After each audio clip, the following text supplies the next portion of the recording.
The thing is, Bradley Mitchell said as he walked across the polished lounge inside the Atlanta Heritage Event Hall, reaching for a glass decanter from Robert Holt's brandy collection and pouring himself a drink with the entitlement of someone who believed every room belonged to him. We've decided we want to start fresh. New life, new priorities, clean slate, if you know what I mean.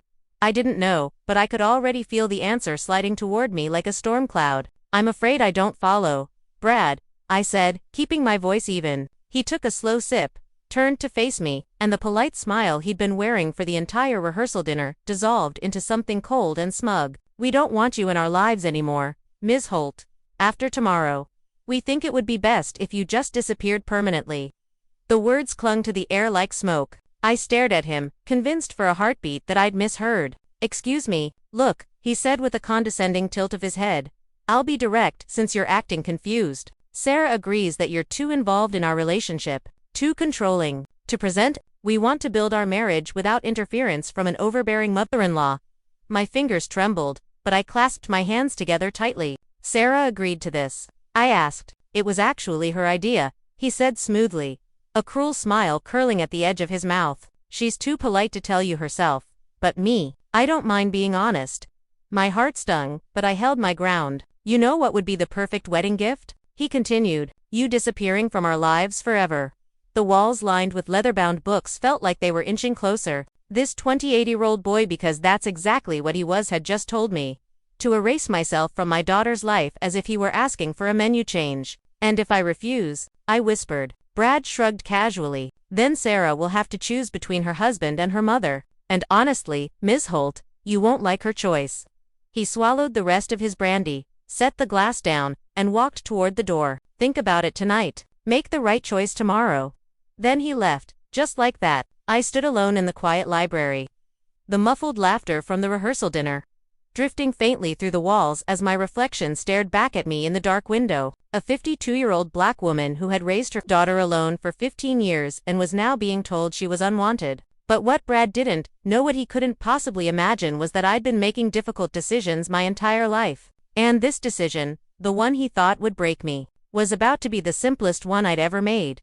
20-4 hours earlier, I had been the proud mother of the bride, going over the final checklist for what I believed would be the happiest day of my daughter's life. Now, at 3 a.m., I stood in my kitchen in South Atlanta, staring down at the deed to the lake house that Sarah Holt had loved since she was a child. The moonlight spilled across the countertop as if highlighting the papers on purpose. The lake house had been my retirement dream, bought with the life insurance money after Robert Holt passed 3 years ago. Sarah knew I planned to gift it to her and Brad, and for months she'd been showing it off to friends, posting pictures with captions like "future weekend escape" and "can't wait to make memories with my husband here."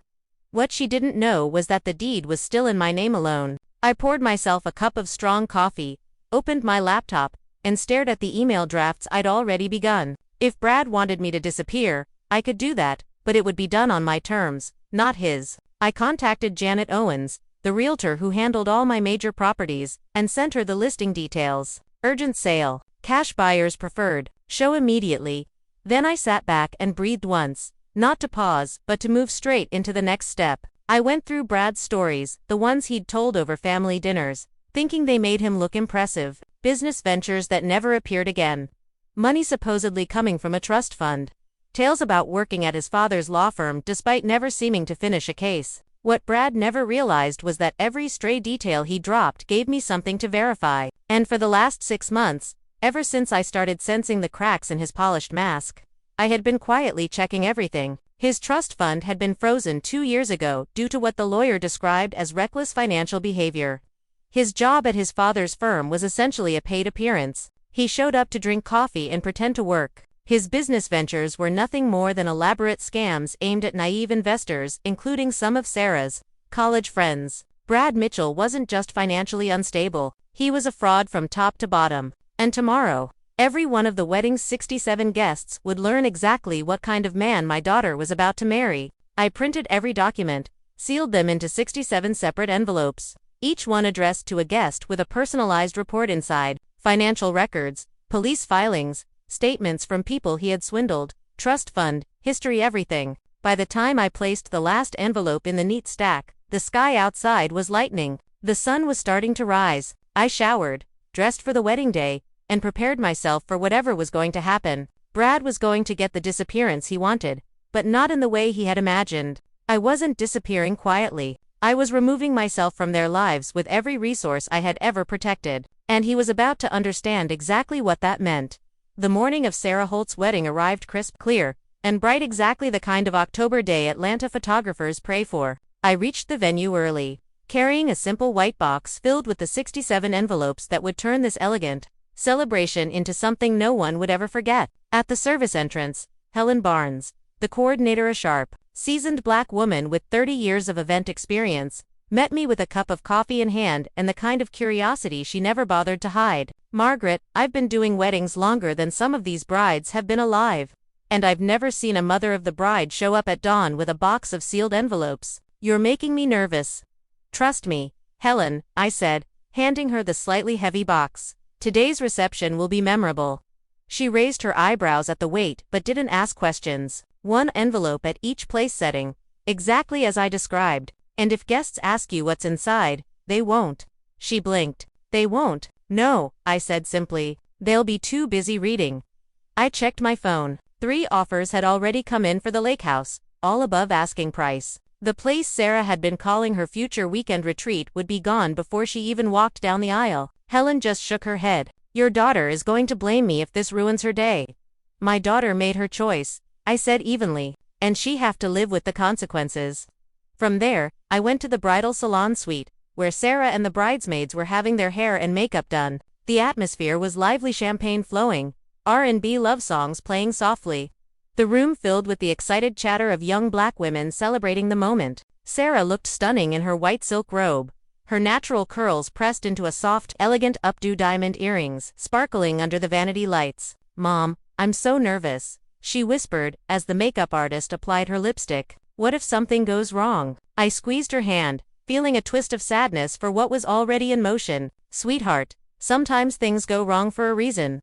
She frowned a little but let the makeup artist turn her face again. The bridesmaids talked about the honeymoon in Jamaica, the reception playlist, the sparkler exit. Through it all, I remained calm and said nothing about the storm that was already forming. I only added one detail when Sarah asked if I had prepared my mother of their bride speech. "I'm not giving one," I said, adjusting a stray curl near her shoulder. "Today doesn't need a speech from me." Her eyebrows pulled together in confusion, but before she could ask anything more, the photographer burst in with her camera, instructing the bridal party to line up for pre-ceremony pictures. That distraction came as a small mercy. An hour later, I stood quietly near the back of the outdoor ceremony space, watching guests take their seats. The autumn leaves painted the grounds in gold and amber, and soft piano music drifted under the warmth of the afternoon sun. Sarah stepped out in her wedding gown, radiant, holding on to Uncle Tommy's arm since her father had passed. Her smile was bright and wide for the cameras, but even from a distance, I could see the subtle tremble in her fingers, the nervous hope she carried so tightly. Brad waited at the altar in a tailored suit, wearing a practiced smile that I recognized now as part of the con. Only someone who had seen the truth behind it could notice the tension in his jaw and the greed beneath his smooth exterior. The ceremony unfolded without interruption. The vows were spoken, rings exchanged, kiss delivered, guests cheered, clapped, and wiped tears from their eyes. The music swelled as the newlyweds walked back down the aisle, and the photographer followed them into the garden path for portraits. I stood still, watching everything, knowing the real story hadn't even begun yet. The lake house was already sold, the envelopes were already in place, the truth was already on its way to every single guest. Brad wanted me gone. But before I disappeared, the truth would arrive first. "This is insane," Brad Mitchell said, his carefully manufactured composure finally cracking as the reception hall erupted around him. He stood at the head table in his tailored suit, Tryon failing to maintain the polished image he always projected. "Margaret, what have you done?" "I gave you exactly what you asked for," I replied in a calm, steady voice as I cut into my salmon without the slightest hesitation, acting as though the entire room wasn't transforming into chaos. "You wanted me to disappear from your lives. So I'm taking all my resources with me, including the lake house you assumed you were inheriting." Sarah gasped, her voice tight with panic. "The lake? Mom, what are you talking about?" I reached into my clutch, pulled out the real estate listing, and placed it directly in front of her. "Sold this morning. Cash offer. Above asking price." The new owners take possession on Monday. You sold our wedding gift. Sarah's voice rose sharply. How could you do that? It was never your wedding gift, I said evenly. Sweetheart, it was my house. My decision. Just like it was your decision to ask me to disappear from your life. Confusion swept across Sarah's face. I never asked you to disappear. What are you even saying? Before I could respond, Brad grabbed her arm abruptly. We need to leave. Now. This is obviously some kind of breakdown, and we don't have to stay here and be humiliated. But Sarah pulled her arm free, her eyes fixed on mine. Mom, explain this. Explain all of this. I looked around the room. 67 black wedding guests dressed in elegance and excellence, each one holding a detailed envelope with documents that exposed every part of Brad's fraudulent life. Some guests were already on the phone, calling lawyers or law enforcement. Others compared notes, realizing they had been manipulated by the same man in different ways. Last night, I said quietly to Sarah, your fiancé told me the perfect wedding gift would be my permanent disappearance from your lives. He said it was actually your idea, that you were too polite to tell me yourself. Sarah's face drained of color. That's not true. I never said that. I watched the realization spread through her expression, the betrayal settling in. Brad hadn't only lied, he had intentionally tried to separate her from the only person who would have protected her. Tell her, Brad, I said, turning my eyes on him. Tell my daughter exactly what you said to me in the library last night. But Brad wasn't listening anymore. He was backing away, face flushed, panic rising, as more guests approached him with their envelopes, demanding explanations, demanding their money back, demanding answers. This is harassment, he shouted, raising his voice above the growing noise. My father's law firm will sue every single one of you for spreading this nonsense. That's when Judge Morrison, an elderly black man, seated at table 9, rose to his feet with the authority of someone who had spent 4 decades commanding courtrooms. His voice carried across the reception hall like a gavel strike. Son, the judge boomed, your father's law firm cut ties with you 18 months ago for embezzlement. It's all documented right here in black and white. Gasps and angry murmurs swept through the room. The atmosphere shifted from shock to outrage. Sarah collapsed into her chair, burying her face in her hands, her beautiful white dress streaked with mascara and tears. Her perfect wedding day was crumbling around her piece by piece, and all I could do was sit there and watch. The man who tried to erase me from my daughter's life faced the consequences he had earned. Took another calm bite of my dinner, as Brad's world built entirely on lies began falling apart in front of every single witness. By 8 p.m., the grand reception hall looked less like a wedding and more like an active crime scene. Black men and women in formal gowns and tailored suits stood scattered between overturned chairs and half-eaten plates, murmuring angrily while police officers moved through the room, taking statements. The towering wedding cake, 3 tiers of flawless white buttercream, sat untouched in the corner, while flashlights glinted across linen tablecloths. Sarah Holt, still in her wedding gown, sat slumped in her chair, mascara streaking down her cheeks, staring numbly at the stack of evidence spread across our table as if her mind couldn't absorb any more of it. Documents, bank statements, screenshots, legal records, every detail of Brad's deception lay open in front of her.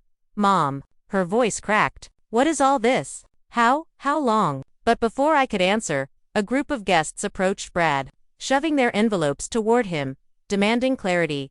You told me the investment was guaranteed, shouted Marcus Price, one of Brad's frat brothers from Morehouse. I put $10,000 into your fake tech startup because you said your father was backing it. My cousin sent you $5,000. Another guest yelled. You promised her she'd double it in 90 days. You borrowed money from half the people in this room, added a woman I barely knew, waving her envelope in Brad's face. Brad tried to keep his composure but failed miserably. Everyone calm down. This is all taken out of context. But his voice trembled, and he kept glancing toward the exit like he was calculating a way to run. I looked at Sarah, her hands shaking as she flipped through another report. Mom, why didn't you tell me? Because you loved him, I said softly. And because you wouldn't have believed me until you saw it for yourself.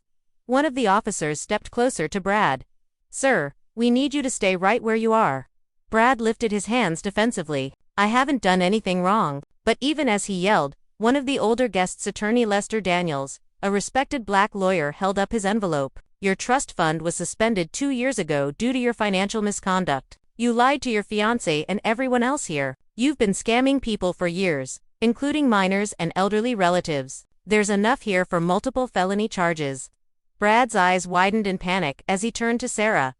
Baby, listen to me, isn't what it looks like, but Sarah recoiled. Don't call me that, don't you dare call me that.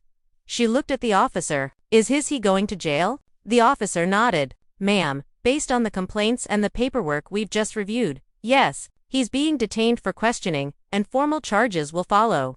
Brad shook his head violently. Sarah, don't let them do this. Tell them you believe me. Sarah stood up unsteadily, her dress brushing the floor.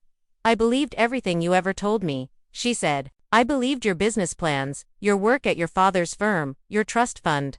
The money you said you were saving for our life. I believed it because I loved you, and you lied about every single part of it. Brad opened his mouth, but before he could respond, 2 officers stepped forward and took hold of his arms. You can't do this, he shouted, struggling as they pulled his wrists behind him. This is a mistake. You're ruining my life. No, I said quietly, watching the scene unfold. You ruined your own. Brad whipped his head toward me as the cuffs clicked shut. This is your fault, he screamed. You just couldn't stay out of our business. Officer Morrison ignored him. Sir, you have the right to remain silent. No, listen Sarah baby. Tell them. But Sarah couldn't even look at him. She turned her face away, tears running freely, her entire wedding day collapsing under the weight of truth. As Brad was escorted out past the horrified guests, the room felt heavy, full of betrayal, disbelief, anger, and the remnants of a day that was supposed to be joyful but had turned into the exposing of a predator. And through it all, I stayed exactly where I was, steady and silent, watching the man who tried to remove me from my daughter's life lose everything in front of the very people he thought he could fool. Later that night, after the police cars had pulled away and most of the guests had gone home in stunned silence, the reception hall sat in a heavy, exhausted quiet. Half-empty wine glasses, wilted centerpieces, and crumpled napkins littered the tables where celebrations had once been planned. The fairy lights along the ceiling flickered softly, casting a warm glow over a room that had witnessed the unraveling of an entire marriage before it began. Sarah Holt, still in her wrinkled wedding gown, sat beside me at our table with a bottle of Merlot between us. Her makeup had long since smudged, her curls had loosened, and her eyes were swollen from crying, but she still looked like my little girl, hurt, confused, and searching for solid ground. I should have seen it, she said, taking a shaky sip from her wine glass. I should have known. There were signs. I didn't want to see them. You weren't supposed to see them, I replied. People like Brad make sure you don't. She rubbed her forehead with trembling fingers. He always made everything sound so reasonable. When he said we needed to postpone the honeymoon because of his business deal, I believed him. When he said he needed me to cover the phone bill because he was waiting for a trust fund transfer, I believed him. When he told me to quit pushing for that promotion because it was stressing our relationship, I listened. She shook her head slowly. I stopped chasing my own goals because he said it would make him feel less like a provider. How did I fall for that? Because you're compassionate, I said, because you love deeply, and because manipulative people know exactly how to twist that love. She stared at the table for a long moment, then whispered, Mom, why didn't he love me enough to be honest? I sighed, not with impatience, but with the weight of years spent learning exactly how selfishness works. Sarah, people like Brad don't love the way you think they do. They love what you can give them. Your kindness, your support, your reputation, your stability. They love the version of themselves they get to be around you. But that isn't real love. Real love doesn't need to manipulate. It doesn't isolate you from your family. It doesn't make you smaller. Sarah's throat tightened. I feel so stupid. You're not stupid, I said firmly. You were targeted. We sat there for a while, sharing quiet sips of wine as the cleanup crew moved around us. After a moment, Sarah nodded toward the door. Can we go outside? I just need air. We stepped onto the stone steps overlooking the country club lawn, the October night cool and steady around us. She wrapped her shawl around her shoulders, and I sat beside her, feeling the chill settle but refusing to let her face it alone. I don't know where I'm going to go, she said softly. Brad and I were supposed to move into the lake house, and I can't go back to that apartment because he was the one dealing with the landlord. I don't have a plan. I don't even know where to sleep tonight. Come home, I said immediately. Your room is still there. Your things are still there. And I am still here. I never left.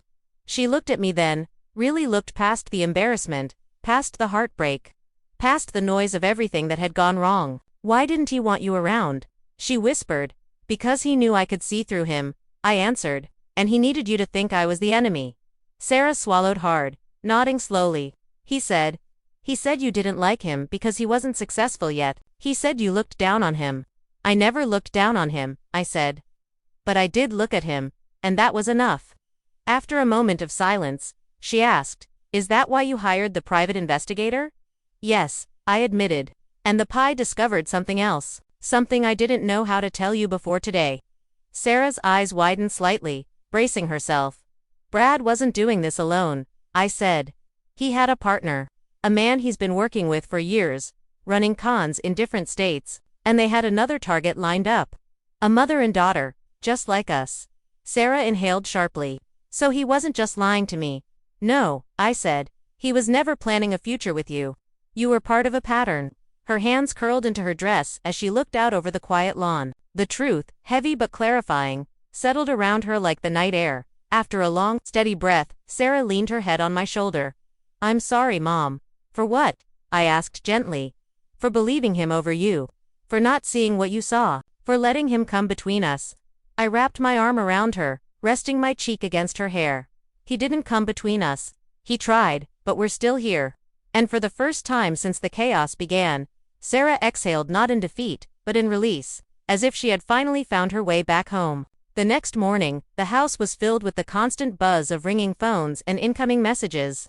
My siblings, cousins, and extended family members were calling one after another, each telling me they had already stopped payment on any checks they had written as wedding gifts. Sarah, still wearing an oversized hoodie and sweatpants, sat curled on the couch with her phone vibrating non-stop in her lap as she fielded a flood of texts from friends offering sympathy, disbelief, and gossip about the chaos from the night before. Her face was tired, puffy, and drained, but sharper than it had been the previous day, like someone slowly waking up from a long manipulation.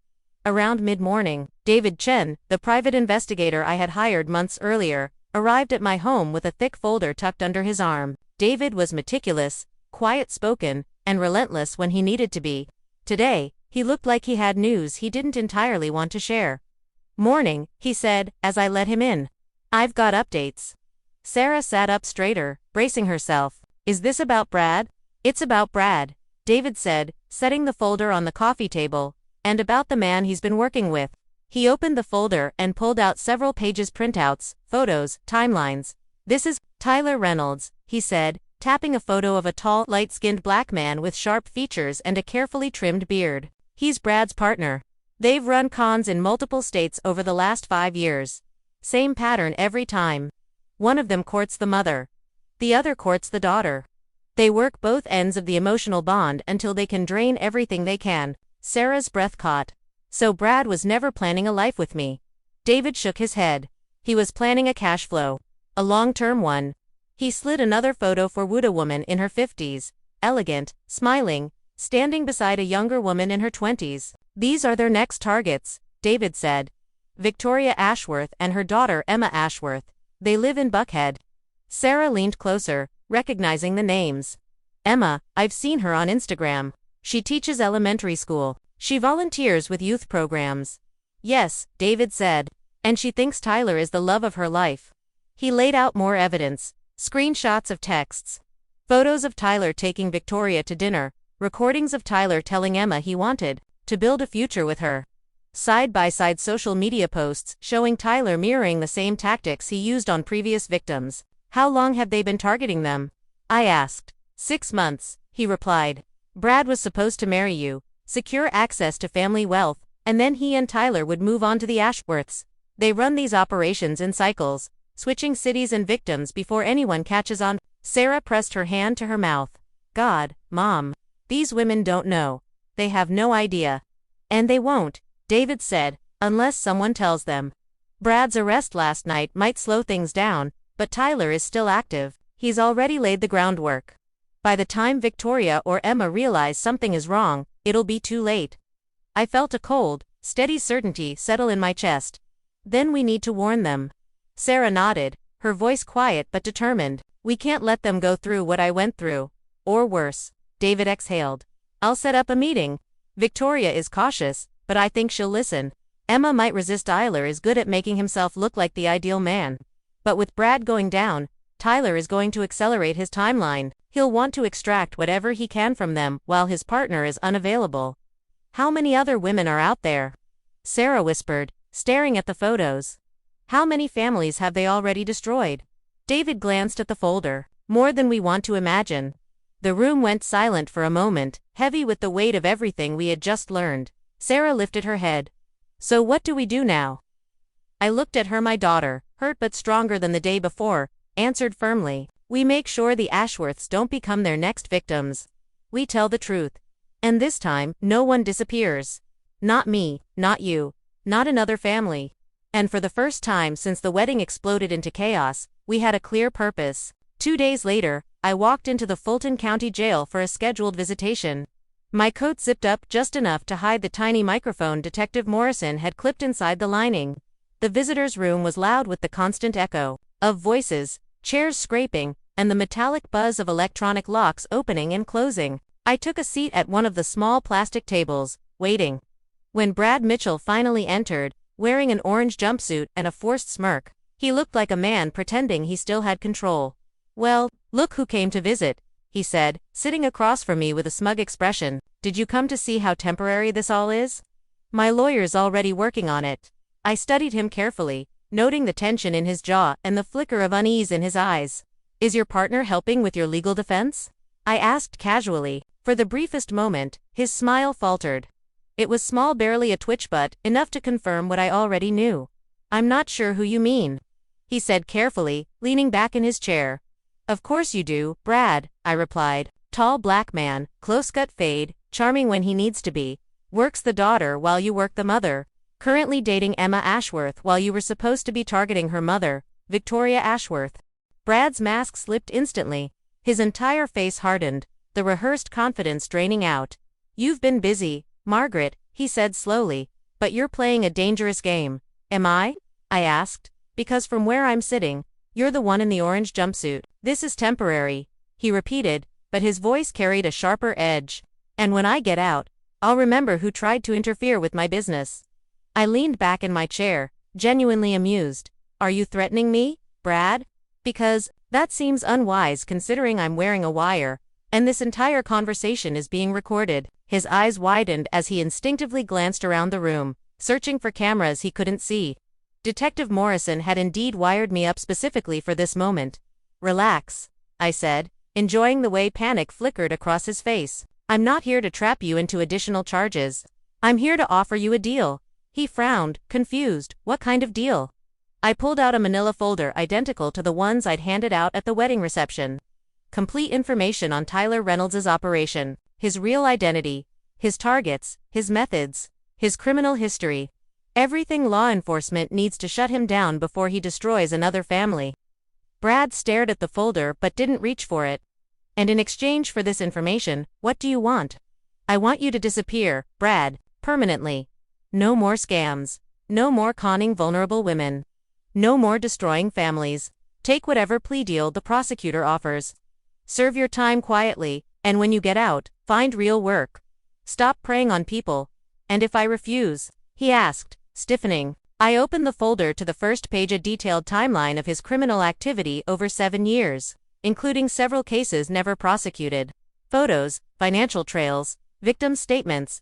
Then this, I said, tapping the documents, goes to every law enforcement agency in the country, along with your photo and complete profile. You will never be able to run another con because your face and history will be everywhere. Every potential victim will be warned about you before you ever speak to them.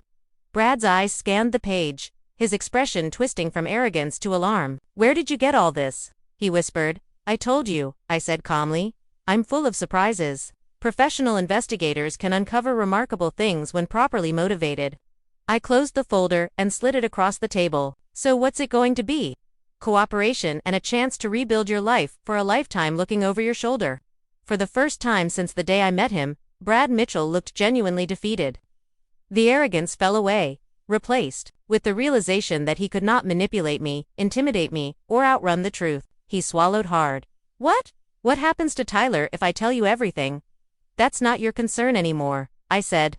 Your concern is deciding whether you spend the next 20 years in and out of prison or whether you take responsibility and salvage what's left of your future. Brad stayed quiet for a long moment, weighing the reality he could no longer deny, and I sat there, watching the con man finally understand he had met someone he couldn't play. 2 days later, Sarah and I drove to Victoria Ashworth's Buckhead home for the meeting David had arranged. The house was large, beautifully maintained, with manicured hedges and a wide porch lined with hanging ferns. Victoria greeted us at the door, her expression tense, her posture stiff, already sensing that whatever we were about to tell her wasn't good. Inside, we sat in her formal sitting room white sofa, glass coffee table, soft jazz playing in the background. Victoria clasped her hands tightly as David spread his files across the table. "Thank you for coming," she said, looking between us. "David said it was urgent." "It is," I replied. "And I'm sorry we have to deliver this news."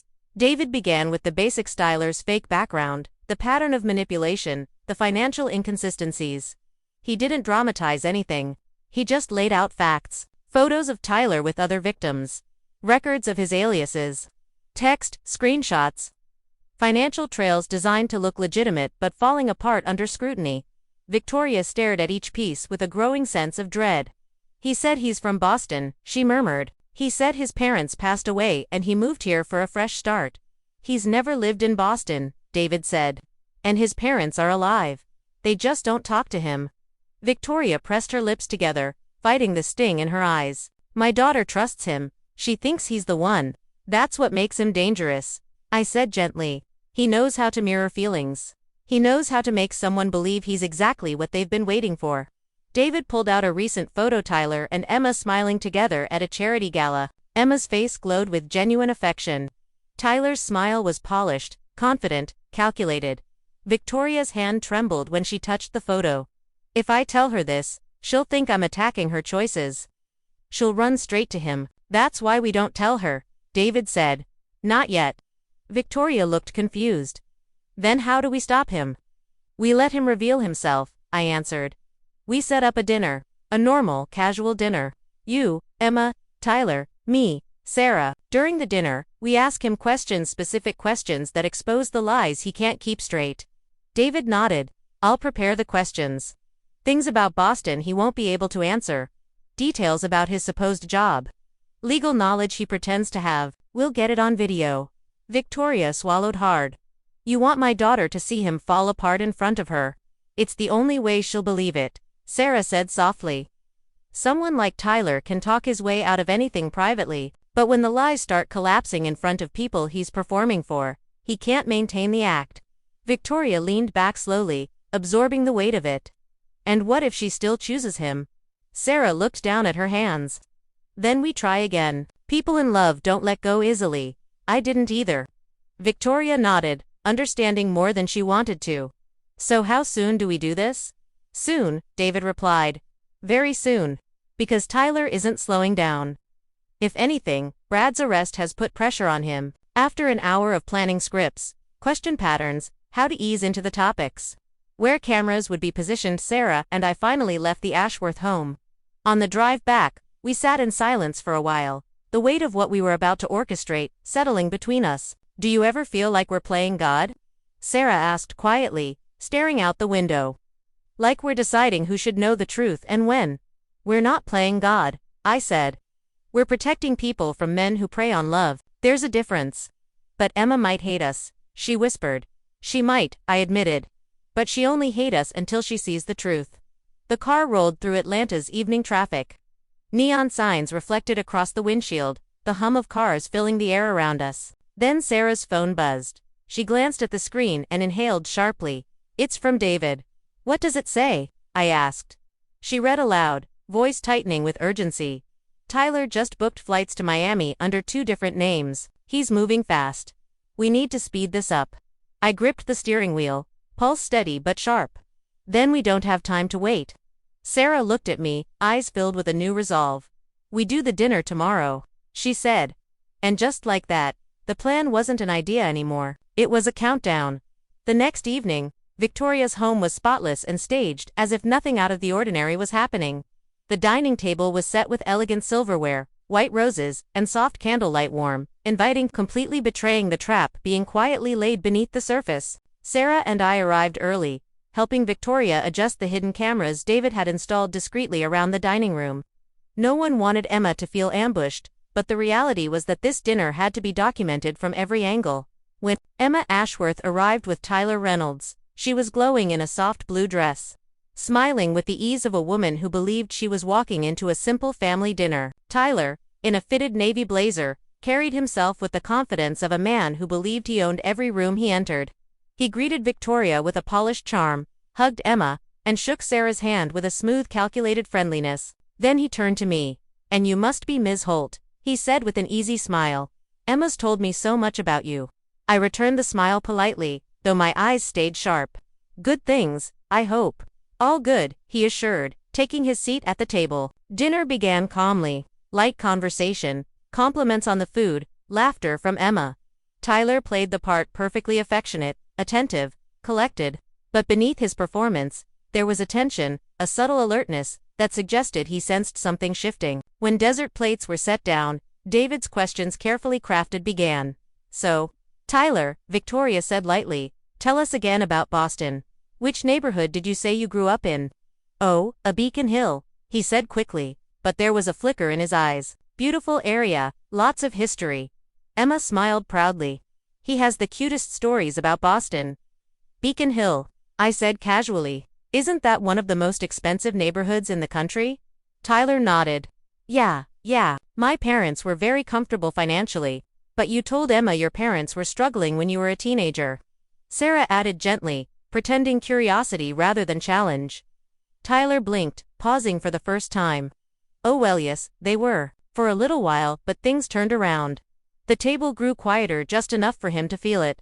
Victoria leaned forward. "And your job, you said you're in corporate law." "Yes," Tyler said, sitting up straighter. "I specialize in business litigation." "What firm was it again?" I asked, my tone steady and mild. "Oh, Hanover and Whitmore," he said, reciting the lie smoothly. "That firm closed 10 years ago," I said. Tyler froze. Emma looked at him, confused. "Tyler?" His jaw tightened. I meant I did contract work with one of the partners who used to be with them."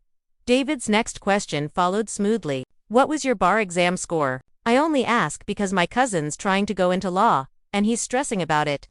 Tyler shifted uncomfortably. "They don't really give scores. Not in the way people think." "That's strange," Sarah said. "My godbrother is an attorney in D.C., and he definitely knows his score."